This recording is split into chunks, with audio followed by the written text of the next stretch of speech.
पाकिस्तान और इंग्लैंड के दरमियान रावलपिंडी में जारी टेस्ट मैच के दूसरे दिन के खेल के अख्ताम के बाद पाकिस्तान क्रिकेट नसीम शाह और जाहिद मोहम्मद ने प्रेस कॉन्फ्रेंस की।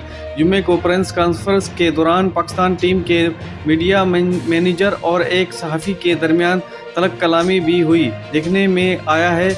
वीडियो में आगे बढ़ने से पहले आपसे छोटी सी रिक्वेस्ट है, आपने अभी तक हमारे चैनल को सब्सक्राइब नहीं किया तो चैनल को कर दे सब्सक्राइब, बेल का आइकन को भी दबा दे और ऑल पे प्रेस कर दे ताकि आने वाली वीडियो का नोटिफिकेशन आप तक पहुंचता रहे। तो चलते हैं बिना टाइम वेस्ट किए वीडियो की जानिब। साफ़ी ने फास्ट बॉलर नसीम शाह से सवाल किया कि फैसलाबाद में ऐसी विकेट थी जिस पर ऑस्ट्रेलिया के खिलाड़ी डेनिस ली ने बॉलिंग करवाते हुए कहा था कि मैं अगर मर जाऊं तो मुझे इसी में दफन किया जाए। इसके जवाब में नसीम शाह ने कहा कि सर अब आप मुझे भी मारने के चक्कर में हैं। नसीम शाह के जवाब पर सबसे खूब कहका लगाया, ताहम टीम के मीडिया मैनेजर ने सहाफ़ी को सवाल करने से टोका तो दोनों में गर्मा गर्मी नज़र आई।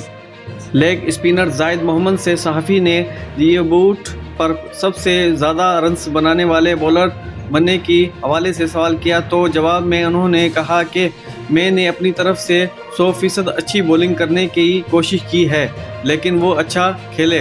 मेरा पहला मैच था, मैंने अपनी तरफ से पूरी कोशिश की है।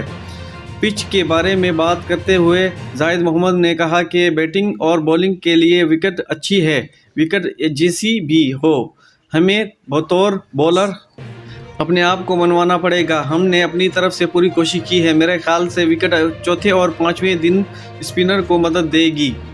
हारिस रऊफ के फिटनेस के बारे में मीडिया मैनेजर ने कहा कि हारिस रऊफ की फील्डिंग करते हुए गेंद पर फिसल गए थे। इन MRI टेस्ट करवाया गया है, इनकी रिपोर्ट आनी है, जिसके बाद इनकी सेहत का जायज़ा लिया जाएगा और फिटनेस के लिए इसे चांस दिया जाएगा। ताज़ा अपडेट आज की है। वीडियो अच्छी लगे लाइक करें, चैनल को ज़रूर सब्सक्राइब कर दें ताकि इसी तरह की वीडियो आप तक पहुंचती रहे। तो मिलते हैं अगली वीडियो में, अपना ख्याल रखिएगा। अस्सलाम वालेकुम।